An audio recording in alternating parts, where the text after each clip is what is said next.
जब वो इंजेक्शन मेरे शरीर में जाते थे तो पूरे शरीर में ऐसा लगता कि किसी ने तेजाब डाल दिया हो। जब ऑपरेशन के बाद मैं बाहर आई, जब मेरे हाथ की पट्टियां खुली, तो एक और झटका उनको पड़ा, जिसकी वजह से मेरे हाथों में से खून निकलने लगता था। मेरी सीधे हाथ की नसें सूज जाती थी। उस इंसान कि शब्दों ने मेरी आत्मा को झंझोड़ के रख दिया था कि मैं 2 घंटे बाद उन्हीं शख्स का मेरे को फ़ोन आता है और मेरे से वो बात करी जाती है जिसके बारे में सोचते हुए भी मुझे शर्म आती है। लेकिन एक दिन जब मैं सुबह 4 बजे उठी,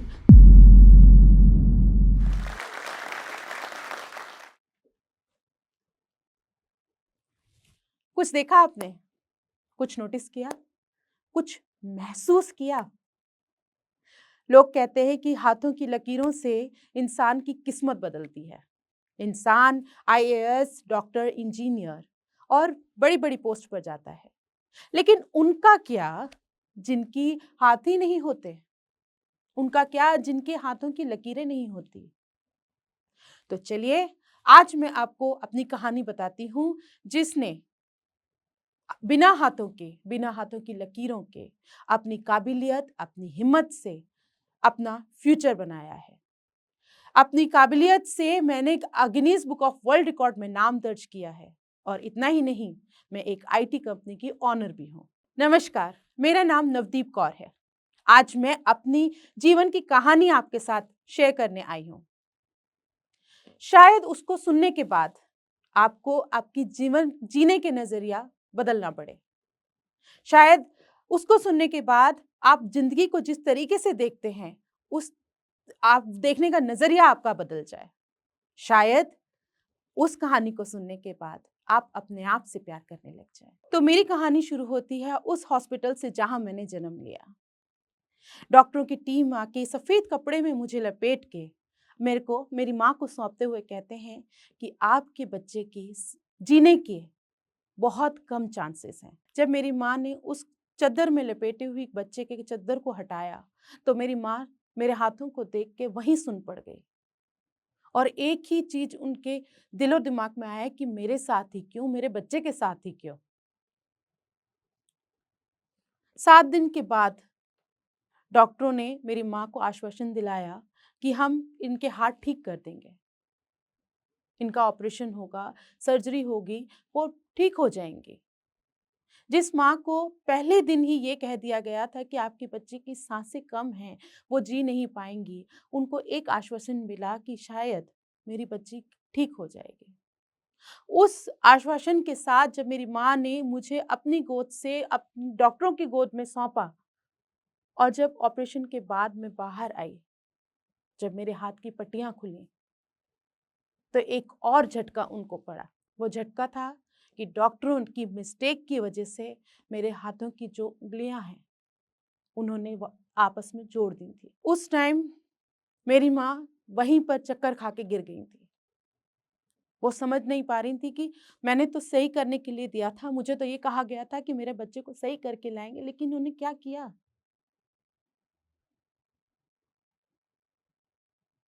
जब दूसरी जगह से पट्टी खुली तो देखा कि वहां पर बहुत बड़ा घाव था। वहां पे बैठे रिश्तेदारों ने मेरी माँ को कहा कि जिसकी सांसें ही कम हैं तो क्यों तो उसको डॉक्टरों के पास ले जाती है, उसको वापस कर दे, उस परमात्मा के पास वापस भेज दे। ऐसे करते करते दिन बीतते चले गए। हर दिन मेरी माँ के लिए ये था कि शायद अब इस सेकंड मेरी बच्ची सांस तोड़ देगी, ये जीवन छोड़ देगी। जब होश आया, समझने लगी जब चीजों को, जब ऑपरेशन थिएटर में कुछ से चल के जाने लगी तो वहां पर तेज रोशनी नजर आती थी। आसपास डॉक्टर्स की टीम नजर आती थी। वो निडल्स नजर आती थी जो मेरे शरीर पे दी जाते थे। वो ब्लेड्स नजर आते थे। ऑपरेशन थिएटर से बाहर निकलती थी। जब एनेस्थीसिया का असर कम होता था तब पता चलता था कि कितने ब्लेड, कितने दर्द मेरे शरीर पे हो रहा था। मैं चीखती थी, चिल्लाती थी। ऐसे करते करते शरीर का दर्द तो समय के साथ खत्म हो गया, मगर असली दर्द तो तब शुरू हुआ जब मैं इस समाज में बैठी। मुझे वो दिन आज भी याद है।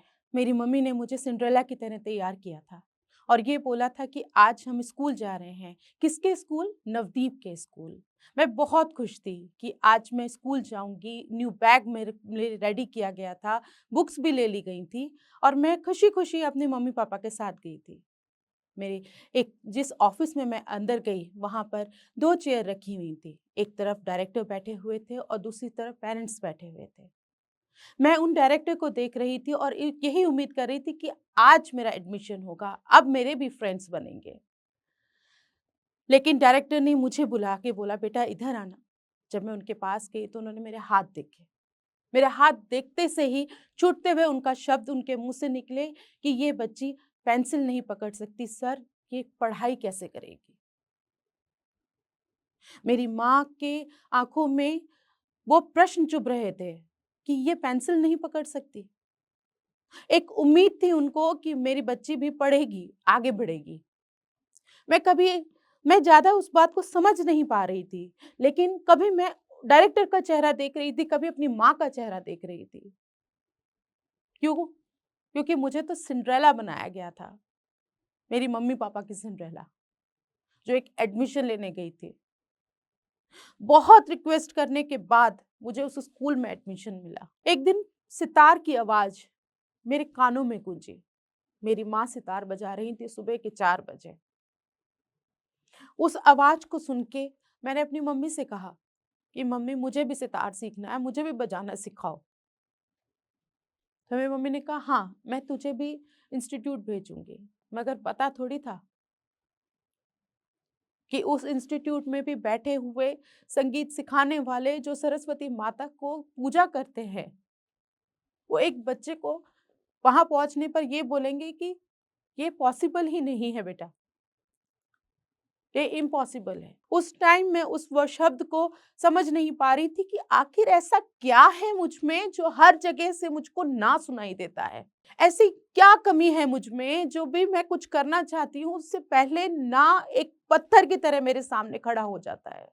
उस टीचर से भी मैंने रिक्वेस्ट करी, कि सर मुझे एक मौका दीजिए, सिर्फ एक मौका दीजिए, अगर मैं नहीं बजा पाई तो मैं वापस चली जाऊँ। कुछ दिन ऐसे ही बीतते रहे।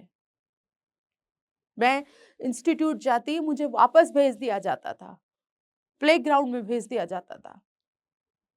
मैं घर पर आती, मम्मी से रोती मम्मी के सामने और उनसे पूछती मम्मी मुझे क्यों नहीं सिखाया जाता? मेरी माँ के पास जवाब नहीं था। मेरी माँ ने सिर्फ एक चीज़ मुझे कही, तू कोशिश कर, बाकी परमात्मा के हाथ में। मैं क्लास के बाहर बैठी रहती थी, उस तारों की आवाज़ को सुनती रहती थी। मुझे अंदर एंट्री नहीं थी। मैं अंदर रूम क्लास में बैठ के सितार को हाथ नहीं लगा सकती थी। क्यों? क्योंकि उनको लगता था कि मैं सितार तोड़ दूँगी, मैं सितार पकड़ ही नहीं पाऊँगी। मेरी फीस भी लेने से मना कर दिया गया था। मैंने जिद करी, फीस भरी, तब जाके वहाँ के एक टीचर सुधीर माथुर सर ने मेरे पे भरोसा किया। मेरी जिद को देखा और मुझे सितार सिखाना शुरू करा। आम लोग 2 घंटा, 1 घंटा, 3 घंटे सितार बजाते थे। मैं 8, 9, 10 घंटे सितार कंटिन्यू बजाती थी, जिसकी वजह से मेरे हाथों में से खून निकलने लगता था, मेरी हाथ सीधे हाथ की नसें सूज जाती थी, जिसकी वजह से रात भर मेरी माँ मेरे हाथ पे पट्टियाँ बाँधती थी, चुन्नियाँ बाँधती थी। बहुत से लोग बोलते थे कि, "तुम लोग क्या कर रहे हो? उसकी हालत देख।" उसका हाथ देख कैसे सूज गया है, उसके हाथ देख कितना खून निकलता है, तुम क्यों उसको ऐसा करते हो? लेकिन मैंने अपनी माँ से कहा था कि मैं अब हिम्मत नहीं हारूँगी, मुझे करना है। मगर उस टाइम मैं बहुत ज़िद्दी हो चुकी थी। मैंने वही सितार खोला और बजाने लगी। ऑडिटोरियम में बैठे लोग मुझे रोकने लगे। एंकर आई, उन्होंने मुझे रोका कि आप यहाँ नहीं बजाएँगी। मैंने किसी को नहीं सुना। उस टाइम मैंने अपने कान, अपनी आँखें सब बंद कर ली थी। वही सीढ़ियों के पास बैठ के मैं बजाती रही, बजाती रही। वो आवाज़ एकदम से शांत हो गई। वो उंगलियां जो मेरे पर उठ रही थी वो एकदम से नीचे हो गए। जब उन्होंने देखा कि मेरे हाथ में से खून निकलने लगा है, लेकिन मैंने अपनी जिद नहीं छोड़ी। मैं सितार बजाती रही और तब तक बजाया जब तक सितार की तार नहीं टूट गई। तब वो जो ना मुझे बोल रहे थे, जो मुझे रोक रहे थे, जो उंगलियां मेरे लिए उठ रही थी, वो उंगलियां तालियों में बदल गई। उस दिन के बाद मेरा नाम सुधीर माथुर सर ने Guinness book of world record में दिया। मैंने पंडित रविशंकर जी के सामने, स्वर्गीय विनोद खन्ना जी के सामने बैठ के और Guinness book of world record की टीम के सामने बैठ के सितार बजाया। मेरी सितार की स्पीड को देख के मेरा Guinness book of world record में नाम दर्ज हुआ। मैं अपना नाम Guinness book of world record में तो दर्ज करा चुकी थी, लेकिन जिंदगी का सफर यहीं थोड़ी खत्म होता है। जिंदगी की ठोकरें यहीं थोड़ी खत्म होती हैं। मैं अपने घर में बैठ के चाय पी रही थी कि इतनी ही देर में हमारे रिलेटिव्स आए। उन्होंने पापा का पूछा, मैंने बताया कि अंकल यहाँ पर हैं। पापा के साथ बैठ के वो बातें करने लगे और पूछा कि तुम्हारी बेटी ने कोई बहुत बड़ा काम नहीं किया है। ये चीज़ कही गई कि बहुत बड़ा काम नहीं किया गया है, Guinness book of world record में ही तो नाम दर्ज किया है। इतना पढ़ी लिखी है कि जॉब क्यों नहीं करती? असली तो जिंदगी का पता जॉब से ही तो चलता है कि वो कितने पानी में है। हर वक्त, हर दिन मेरे ऊपर सवाल लिया किया गया।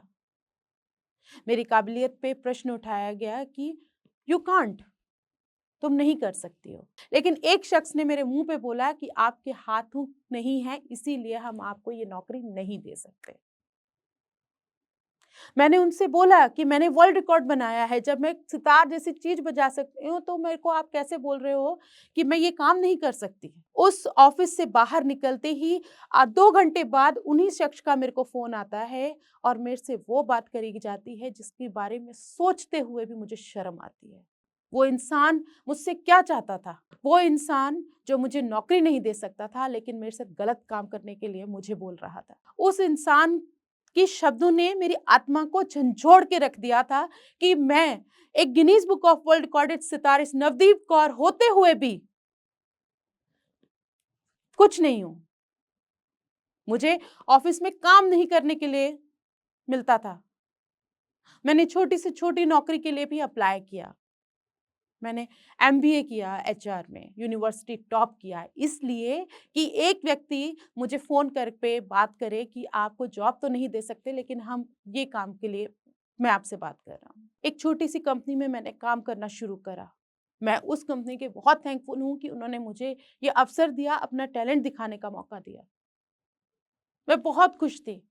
मैं डेली तैयार होती, अपने ऑफिस जाती, काम करती, मैं लोगों से बात करती।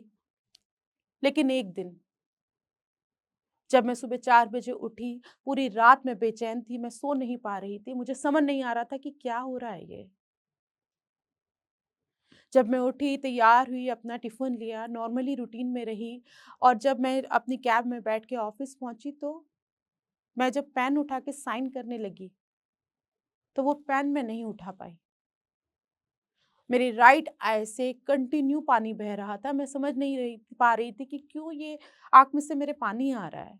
मैं अपना टॉवल आईज़ पे लगा के बैठी थी। मैंने अपने केबिन में लैपटॉप ओपन करा, मैंने उस पे जब अपना टाइप करने लगी तो मेरा ये हाथ सुन्न पड़ गया था। तभी भी समझ नहीं आ रहा था कि क्या हो रहा है। कुछ समझ नहीं पा रही थी। मैं अपने हाथ को बार-बार हिलाए जा रही थी, झंझोड़े जा रही थी, ऐसे करे जा रही थी कि काश मेरा हाथ ठीक हो जाए।